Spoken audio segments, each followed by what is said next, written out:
আপনার স্বামী হতে পারে বা আপনার সন্তান অন্যের দ্বারা যদি প্রভাবিত হয়, সেই প্রভাব থেকে মুক্তি করার বা বশীকরণ মোহিনী প্রভাব থেকে নষ্ট করার একটা কবচের কথা বলবো।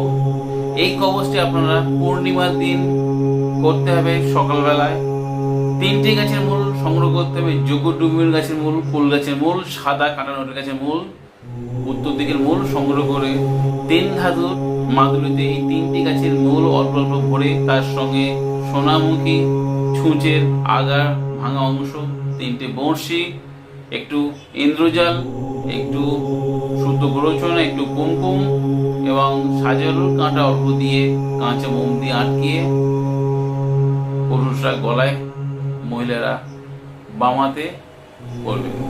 সম্পূর্ণ জানতে হলে আর কবচ তৈরি করতে হলে ডেসক্রিপশন বক্সে আমি লিঙ্ক দিয়ে দেবো। সম্পূর্ণ নিয়ম আপনারা দেখে নেবেন।